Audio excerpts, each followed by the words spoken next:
السلام علیکم، welcome to Madan media. آپ سن رہے ہیں محمد مدنی کی آواز۔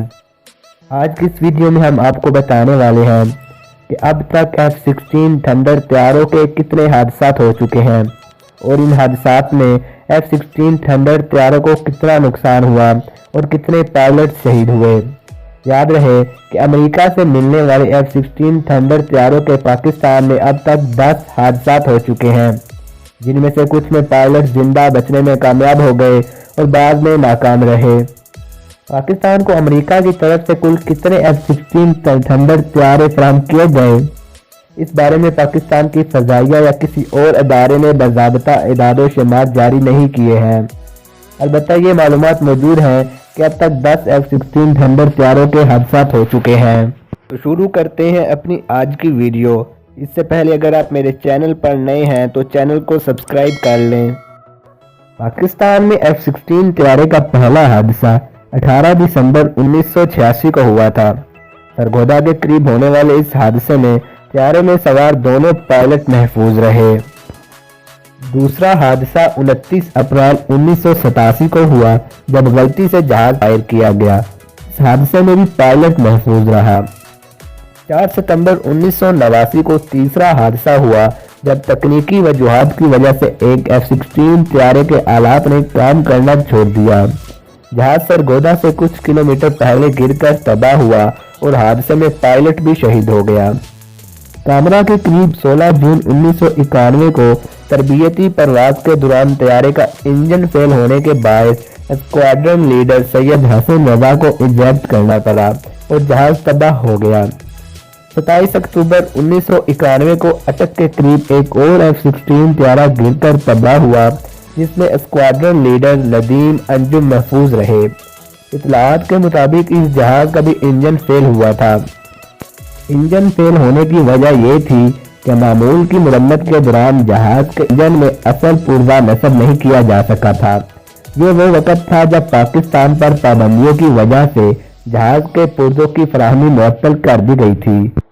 نومبر 1993 میں F-16 B Block 15 طیارہ پرندہ ٹکرانے کی وجہ سے گر کر تباہ ہوا۔ اس حادثے میں بھی دونوں پائلٹ جہاز سے نکلنے میں کامیاب ہو گئے۔ 17 مارچ 1994 کو سرگودا کے قریب F-16 A Block 15 طیارہ تکنیکی وجوہات کی بنا پر گر کر تباہ ہوا جس میں پائلٹ کو شہادت نصیب ہوئی۔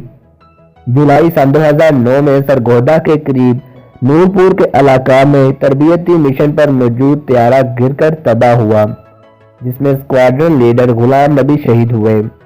اسلام آباد میں حالیہ 11 مارچ سن 2020 کو شکر پریا کے قریب ہونے والے حادثے میں ونگ کمانڈر نعمان اکرم شہید ہوئے ہیں۔ اس حادثے کی وجوہات اب تک معلوم نہیں ہو سکی ہے، تاہم یہ طیارہ 23 مارچ کو ہونے والی پریڈ کے لیے مشقوں میں مصروف تھا۔ امریکی خبر رساں ادارے کی رپورٹ کے مطابق امریکہ سے حاصل ہونے والے F-16 طیارے پاکستان کو سال 1981 میں پہلی بار فراہم کیے گئے، جو پاکستان اور افغان سرحد پر مہاجرین کے کیمپس کی حفاظت کے لیے استعمال کیے گئے تھے۔ پاکستان نے یہ طیارے امریکہ سے افغان جہاد کے لیے حاصل کیے تھے اور وقت گزرنے کے ساتھ یہ طیارے پاکستان کی فضائیہ میں اہمیت اختیار کر گئے۔ پاکستان ان جہازوں کو بھارت کے ساتھ لائن آف کنٹرول پر بھی استعمال کرتا رہا ہے اور 1999 میں کارگل کی جنگ کے دوران بھی پاکستان اور بھارت کی سرحد پر F-16 جہازوں کی پروازیں جاری رہیں۔ 9/11 کے بعد پاکستان کو F-16 بلاک 5 C اور D فراہم کیے گئے۔ ان جہازوں کو دہشت گردی کے خلاف جنگ کے دوران قبائلی علاقوں میں دشمن کے ٹھکانوں پر بمباری کے لیے استعمال کیا جاتا رہا۔ پاکستان نے F-16 طیاروں پر انحصار کم کرنے کے لیے چین کے ساتھ مل کر JF-17 تھنڈر طیارے بھی بنائے ہیں، لیکن پاکستان کی فضائی طاقت کا زیادہ انحصار اب بھی F-16 طیاروں پر ہے۔ پاکستان کی فضائیہ کے ایک سابق افسر کیپٹن حالی کے مطابق پاکستان کی فضائی قوت میں F-16 کو بہت اہمیت حاصل ہے۔ پاکستان کے نقطہ نظر سے یہ ایک بہترین طیارہ ہے جو بہت محفوظ شمار کیا جاتا ہے، لیکن تکنیکی وجوہات، موسم کی خرابی اور پرندہ ٹکرانے کی وجوہات ایسی ہیں جن کی وجہ سے کوئی بھی طیارہ حادثے کا شکار ہو سکتا ہے۔ انہوں نے کہا کہ اس وقت 70 سے زائد F-16 طیارے پاکستان کے زیر استعمال ہیں۔ البتہ پاکستان کی فضائیہ نے F-16 طیاروں کی موجودہ تعداد سے متعلق کوئی باضابطہ معلومات جاری نہیں کی ہے۔ تو یہ تھی میری آج کی ویڈیو جس میں نے آپ کو F-16 طیاروں کے حادثات کے بارے میں بتایا۔ اگر آپ کو یہ ویڈیو اچھی لگی تو ویڈیو کو لائک کریں، ویڈیو کو زیادہ سے زیادہ دوسروں تک شیئر کریں، کمنٹ میں اپنی قیمتی رائے ضرور دیں، موسٹ امپورٹنٹ چینل کو سبسکرائب کر لیں۔ Thanks for watching.